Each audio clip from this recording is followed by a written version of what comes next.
Hello and welcome to Byju's IAS. Let's get started and look into the first article.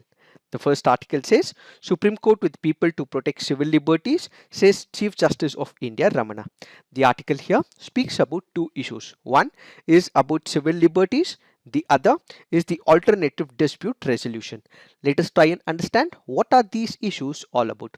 First up, let's understand what is this civil liberty. What are these civil liberties? As we all know, there are some rights, freedoms that are guaranteed by the constitution of that particular land, by the laws of that particular land, or because of the international conventions. These rights, these freedoms that are accorded to the individuals is what is called as civil liberty. How are these rights provided? This can be provided by the constitution of that particular country, or by the statutory laws of that particular country, or in fact by international conventions which that particular country is signatory to. So what are these civil liberties? Basically, these are some of the rights that are accorded to individuals in that particular country. Let's say, for example, the fundamental rights as enshrined in the Constitution of India. So we are speaking about the fundamental rights. So the fundamental rights is one of the civil liberties, or there might be other rights that are accorded by the law of the land as well.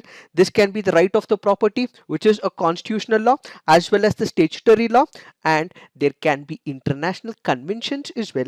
Let's say, for example, civil and political rights, freedom of conscience, freedom of religion, which are provided by that particular country, is what is called as the civil liberties. Basically, when we speak about civil liberties, it places certain limitations on the government power.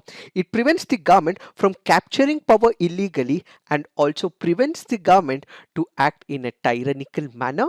That is what is called as civil liberties. So basically, when we speak about civil liberties, these are the limitations that are present on the government power. Then there is a small difference between civil liberties and civil rights. What are these civil rights? As we have discussed, there are some rights which are given to the people. It can be the freedom of religion, freedom of speech, freedom of employment as well. So when such civil rights are given to the people without any discrimination, equally to all sections of the people, that is what is called as civil rights. So the rights are already accorded, but this will also prevent discrimination as well. So what we espouse in this particular case is equality. So there is a slight difference between the civil liberties and civil rights. So the rights are given, but this should also make sure that there is no discrimination in the sections of the society, which means we are speaking about the civil rights. So what is this article speaking about? The article here, where the reference has been made by the Chief Justice of India, he clearly goes on to say that if there are some actions initiated by the state, where it means the government of the day, which can be the central government or it can be the state government as well, if they are continuing with some actions which will prevent the civil liberties, the Supreme Court will immediately step in and will prevent the hegemony of the government, says the Chief Justice of India. This is one part of the article. The other part of the article speaks about alternative dispute resolution. What is this alternative dispute resolution? Let's say there is one of the land dispute, or let's say, for example, there is a matrimonial dispute, a dispute between a husband and wife, where they are not happy with each other, they want to take divorce as well. So all these cases usually go to the court of law. Let's say there are two parties in a land dispute, or it can be contractual disputes between the businesses as well. This, if it goes to the court of law, the parties might be rich as well, they want to go to the court of law and ensure that the other party is defeated. So what would happen? When it steps into the court of law, it takes years and years for the completion of the case. Why? Because of the complexity that is involved in the judicial process, and as a result, the minute they enter into the court of law, it is a time consuming process, it is a complex process, it is an expensive process. Why? Affording an advocate is a costly affair as well.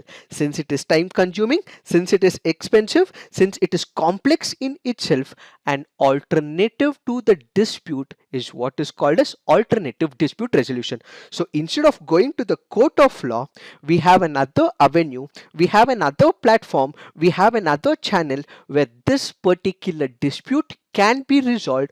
That is what is called as alternative dispute resolution. There are four types to this particular alternative dispute resolution. One is what is called as arbitration. Second is what is called as mediation. third is negotiation, and the fourth is called as the conciliation.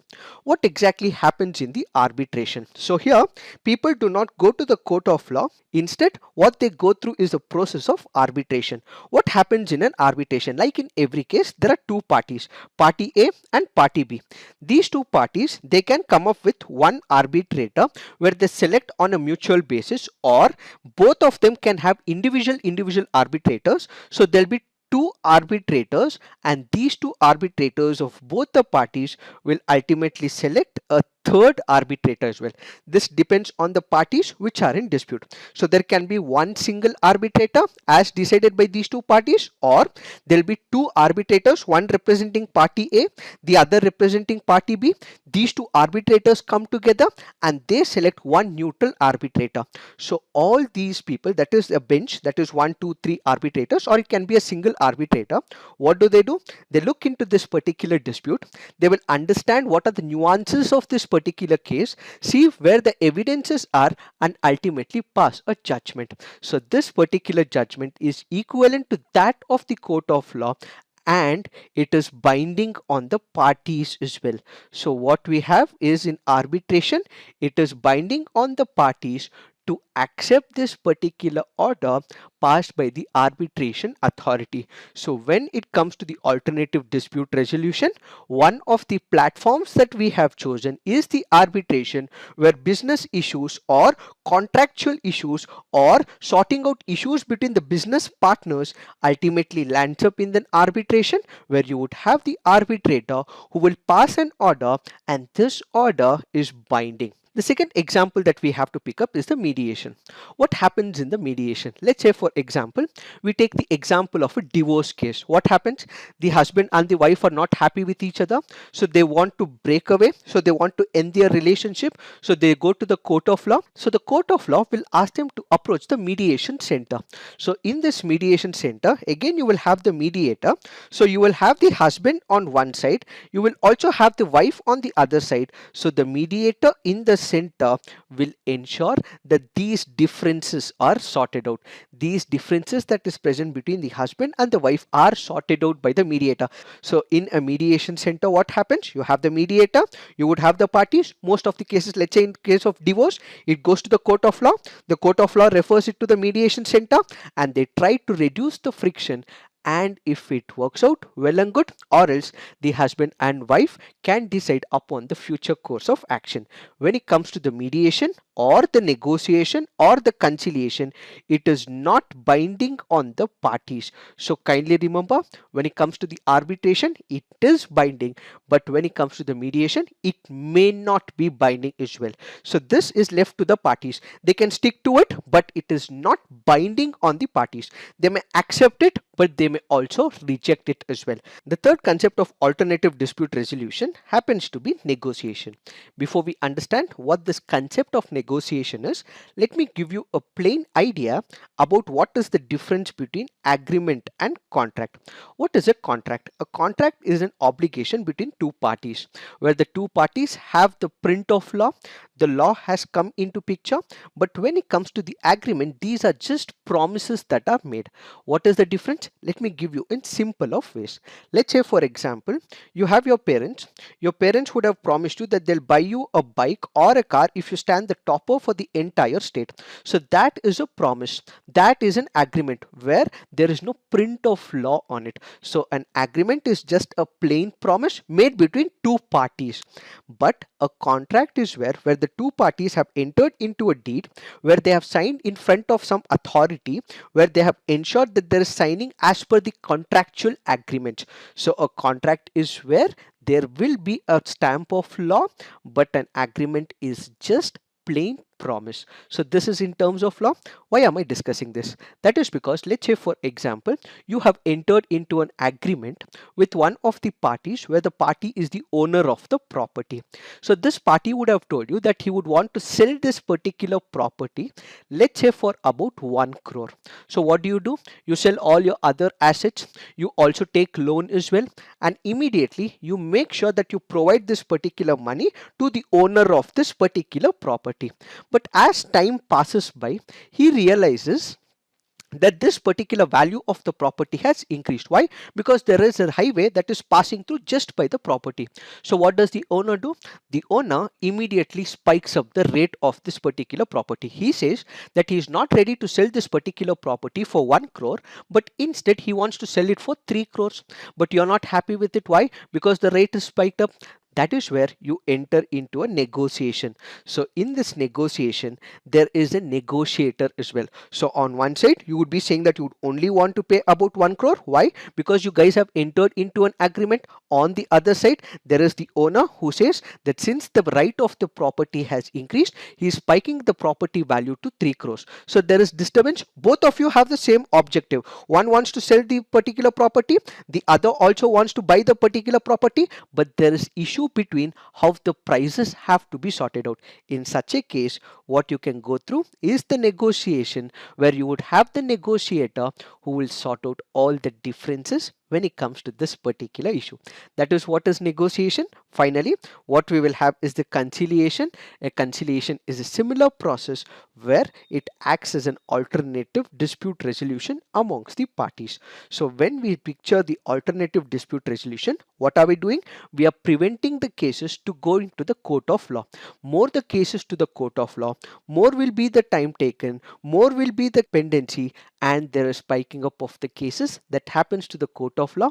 And ultimately, we all know justice delayed is justice denied. So if more the cases, it ultimately means that we would not be able to serve justice to the people who head to the court of law. So an alternative to this can be arbitration, where business proposals or business contractual issues can be taken, divorce cases can go through, negotiation cases and contract violation cases can go through, or conciliation cases can directly go through this alternative channel, thereby preventing this type of disputes to head to the court of law.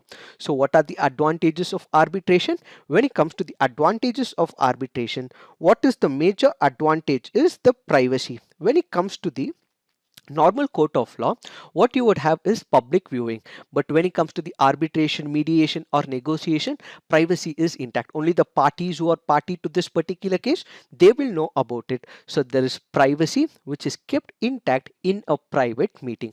When it comes to the choice of the decision maker, you would not be able to select who the judge is, but when it comes to the arbitration, you have every right to select the arbitrator. This arbitrator will also have the technical expertise as well. So when you're speaking up a particular arbitrator, he has technical expertise. So he would know what is this particular field all about. So he would understand what are the difficulties in that particular business. So he would be a much better person to sort out the differences and ultimately pass an order.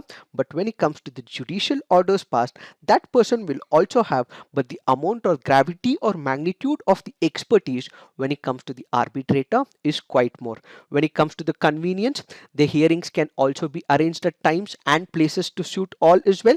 So what we have is more convenience when it comes to the alternative dispute resolution. Added to all of this is the flexibility part as well. The rules and procedures can be segmented, streamlined, it can be simplified in order to make sure that the friction between the parties is ultimately sorted out. And finally, what we have is this particular process is more participatory in nature, where all the parties would be able to speak up. In fact, the more that goes to the court, it means it's a lengthy process. But when it comes to the alternative dispute resolution, it can be resolved in a much faster pace within a short period of time, says the Chief Justice of India. So when it comes to the court of law, it may take years, it can even take decades as well. But when it comes to the alternative dispute resolution, it can be sorted out in a very short period of time. These are some of the advantages of the alternative dispute resolution. Now let's look into the next article. This article says suspended policeman Sachin Vaze seeks bail. What is this article all about? Former Mumbai Crime Branch police officer was arrested by National Investigating Agency. For what? because he was alleged to have involved in one of the cases where it is said that he had planted bombs close by to industrialist Mukesh Ambani's house, which is why National Investigation Agency arrested him. Because he was arrested, we have the Mumbai Police Commissioner who immediately dismissed him from the service by making use of one of the articles, Article 311 of the Indian Constitution. So this article here is speaking about one of the important articles in the Indian Constitution, that is Article 311. What are we going to discuss? We will discuss about the safeguards given to the civil servants and the exception clause under Article 311 of the Indian Constitution. Who are the people who are protected under Article 311?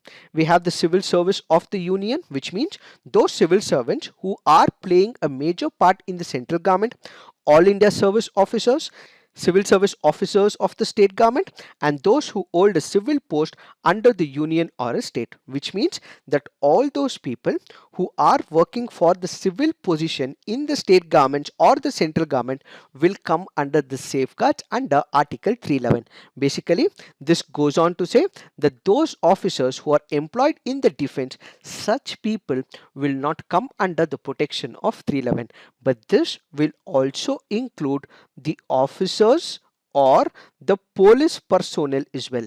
So when it comes to the civil service, it also includes the police officers. So the police officers also have the safeguard under Article 311 of the Indian Constitution.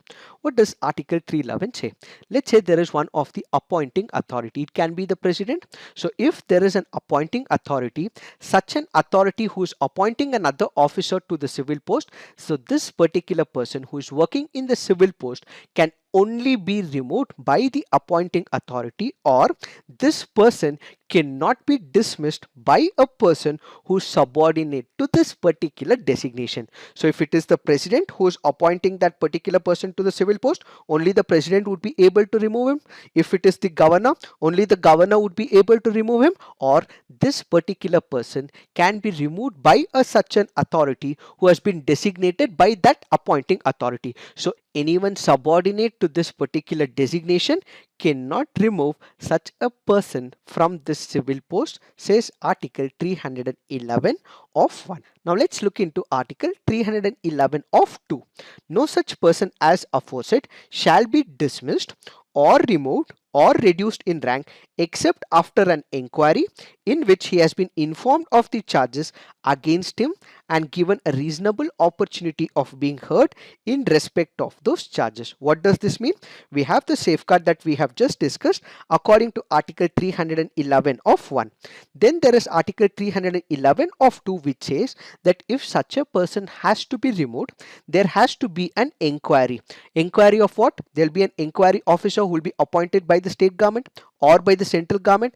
This particular person will see if all the charges that is put against this particular civil post holding officer is right or wrong. If it is held right, the government can take suitable actions. If it is wrong, then he will come back to his particular job role. But during this particular process, he has to be heard, which means the very idea of natural justice will also come into picture. So one of the principles of natural justice is every person will have to be heard. So according to Article 311 of 2, it clearly says that departmental inquiry will have to be conducted only after the charges are proved. He has to be dismissed or removed. Now the question is, what is the difference between dismissal and removal? When it comes to the dismissal, this particular person cannot be appointed under the government, but when it comes to the removal, such attachments are not present. So when it comes to this 311 of 2, it clearly says departmental inquiry is a must. But is it a requisite in all types? No. There are exceptions that are given as well. What are those exceptions? In case that particular officer is involved in a criminal charge, departmental inquiry need not take place. As in the present case, he has a criminal charge on his shoulder, which is why departmental inquiry is not a necessity. Second, it says it is not reasonably practicable to hold such an inquiry. What does this mean? This means basically you have an officer, there there is an officer who is dismissed by an authority, that is the commissioner in this particular case, and the commissioner in this particular case of Sachin Waze has gone on to say that it is not reasonable or practicable to hold such an inquiry.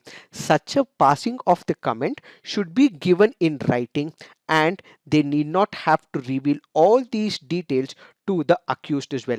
Why are we dismissing you? Why are we removing you? Such things need not have to be told to the accused or a person who is facing the charges. So the point to be noted is that this particular authority who has the power to dismiss that particular person who is not subordinate can say it is not reasonably practicable to hold such an inquiry, but that should be in writing, and at the same time they need not have to convey the reasons to this particular person that is accused. Third, what we have is that the president or the governor can also remove an officer in the interest of the security of the state. Let me give you one of the important judgments which speaks about interest of the security of the state. That is Union of India and others versus MM Sharma. What happens in this particular case? In this particular case, an Indian employer was working in China. He happens to give some of the confidential photos of the Indian government to the foreign government, that is the Chinese government. So the Supreme Court held that his termination was in the interest of the security of the state. So such an order can be passed by the President of India, or it can also be passed by the governor of the respective states as well. These are the exceptions that are given, but 311 of 3 also says that such dismissal or removal of such a person or reducing in rank is final by that particular authority. But the Supreme Court of India has also clarified in Jaswant Singh versus the state of Punjab that this particular finality can also be questioned in the court of law if this particular action is arbitrary or malified or motivated by extraneous condition. So basically, in this particular case, if this particular person feels that natural justice principle of not being heard is right and he approaches to the court of law, the court of law would be able to hear this particular case. The other platforms the accused will also have is the state administrative tribunal or the central administrative tribunal, or as we have just discussed, he can also go to the court of law. It is this that we have to understand with respect to this article. Now let's look into the next article. This article here is speaking about the Afghanistan crisis. There are about 3 issues in this particular article. One, it speaks about Spin Bolduc. Second, it speaks about the Central and South Asia Connectivity Conference. Third, it also speaks about the formation of the Quad Group. Let us try and understand what are these 3 different issues. When it comes to the first issue, what are we speaking about? We are speaking about Spin Bolduc. What is this? This happens to be a major port of entry between Afghanistan and Pakistan. So kindly remember, we all know that Afghanistan is a landlocked country, but most of its economic activities or trade activities might happen via the ocean ports. But Afghanistan does not have an ocean, but there are countries which exports to Afghanistan via the ocean. So what does Afghanistan do? Afghanistan might enter into an agreement with other countries which has access to the oceans. In this particular case, Afghanistan has entered into agreement with Pakistan, where all the goods that are provided at the ocean of Pakistan will ultimately reach this particular border area, and from this border area called a Spin Bolduc, it enters other areas of Afghanistan. So basically, this is one of the important places in Afghanistan which is on the border of Pakistan, where most of the transporting, shipping, receiving site that happens to be between both the countries. So the goods that come up to Pakistan will come across the border areas, and from this Spin Bolduc it is then transferred to different places in Afghanistan. So this happens to be one of the major transporting, shipping and receiving site that which is present in the country of Afghanistan. So basically, according to the statistics given by the Afghanistan government, it shows on an average about 900 trucks pass through this particular place. But what is happening right now? as of now, this particular place, that is the Spin Boldak, is in a major conflict, which means the Taliban forces are planning to capture. Then there are government forces which is also in place to prevent the capture as well. So there is heavy casualty reporting in this particular place of Spin Boldak. It is in this particular place we have the Indian journalist Danish Siddiqui, who also passed away as well. What is the importance of this particular place? As we had told you, it is one of the places where large scale import happens. Because of this particular place, there are trucks that go through this particular place. What does Afghanistan government do? It imposes taxes. This imposition of the taxes will ultimately go to the government. But if now Taliban captures this particular place, all the taxes, or in fact the money that is collected from this particular place, will eventually go to Taliban. The central government will not have any powers. This will undermine the central government authority, and Taliban would be able to impose more taxes, and ultimately all the economic activities in this particular country of Afghanistan could also be hit as well. So as of now, kindly remember, it is one of the key locations, as it is one of the busiest or the second major port of entry between Afghanistan and Pakistan. Added to this, when you look into this particular place, it also provides direct access to the Pakistan's Balochistan province. Since it gives access to Pakistan, most of the leadership of Taliban are also present in the close by border areas, which is why capturing this particular region is important for Taliban, and at the same time it is also important for Afghanistan government forces to prevent the capture, so that they do not let the leadership operate in this particular place. That is the most important factor when it comes to the Spin Boldak. The article further here makes a mention of Central and South Asia Connectivity Conference. What is this? This is one of the conferences which was recently held under the presidency of Uzbekistan. Basically, this is one of the conferences where they want to deepen the cooperation between the countries which are present in Central Asia and South Asia, with also focus on Afghanistan as well. So this is basically eyeing at regional connectivity, expanding the foreign policies of Uzbekistan. They want to deepen the economic understanding, trade connections, and ultimately work upon the cultural understanding that all these regions have. In fact, in this particular conference, we also have the president of Afghanistan, who has gone on to say that more than 10,000 fighters have crossed into Afghanistan from Pakistan, giving a critical analysis of the role played by Pakistan when it comes to disturbing the peace in Afghanistan. So this is about the second issue. The third issue is about Quad. What is this Quad? Basically, we have the United States of America, Afghanistan, Pakistan, and Uzbekistan, which have formed a group, which is why it is called as a Quad. Quad here basically means a quadrilateral. Quad here basically means there are about four parties to this particular case. So that is the Uzbekistan, Afghanistan, Pakistan, and United States of America, will form one of the groups called as the Quad groups. What is this Quad group for? One is to establish peace in the region of Afghanistan. Second is to increase the economic activity, whereby increase the trade. And third is to make sure that there is more economic cooperation and there is connectivity amongst all these regions. So the first important factor is to enhance the regional connectivity. The second is to stabilize this particular region. And third is to make sure that if there are countries which are also planning to advance their economic aspirations, such will be prevented. So this is an indirect reference to China.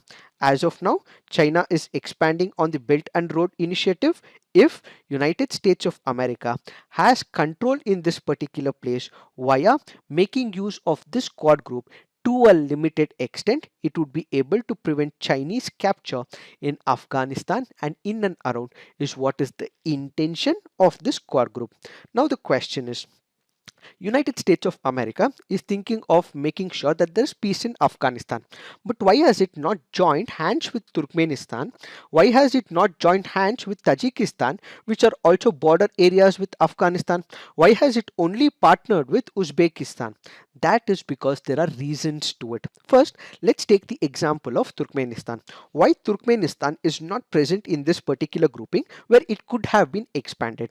The first reason is because in the past, When Taliban had captured power in Afghanistan, the government forces in Turkmenistan had direct connection with the Taliban forces in Afghanistan. So when Taliban was at the helm of the affairs in 1996 and after that, the government in Turkmenistan had direct connection with the Taliban, which is why United States of America has not considered including Turkmenistan in this particular grouping. Now the next question is, why is the Tajikistan is not included and only Uzbekistan is included? Why Tajikistan is not included is because yes, Tajikistan and Uzbekistan were opposing Taliban when it comes to Afghanistan. Why? Because they were sure that if Taliban starts operating in Afghanistan, they would spring the radical forces, and this could also be a problem to Tajikistan as well as Uzbekistan. So they have previously not supported Taliban at the helm of the affairs. But why is Tajikistan not taken into picture? That is because of the close connection that it has with Russia. When it comes to Russia, it already has military bases in Tajikistan, and at the same time, we have one of the important groupings that happens to be Collective Security Treaty Organization. Since Tajikistan is part of this, United States of America might not have taken Tajikistan into this particular grouping. So basically, when we are speaking about this particular grouping of Collective Security Treaty Organization, we have Armenia, Belarus, Kazakhstan, Kyrgyzstan, Russia and Tajikistan who are members of this particular organization. Azerbaijan, Georgia, Uzbekistan were part of this particular organization, but now they are no more part, but we only have about 6 countries who are part of this Collective Security Treaty Organization, which is why United States of America has not considered Tajikistan to be part of the grouping. Therefore, what we have is about 4 countries which includes US, Afghanistan, Pakistan and Uzbekistan to form a quad group for bringing peace in this particular region, enhancing the economic cooperation in this region and ultimately and increase the connectivity in this particular region is the objective of United States of America. It is this that we have to understand in reference to this article. Now let's look into each practice question. Alternative dispute resolution can be an effective substitute to the litigation process. In the light of the statement, examine how ADR can decrease the pending and future disputes, thereby reducing the burden on courts in India. Next question, write a note on constitutional provisions that protect and safeguard the rights of civil servants in government service. So please write all your answers on the comment section. Peer review, do give positive feedback to your fellow aspirants. So this is it for today. Thank you for watching. All the best.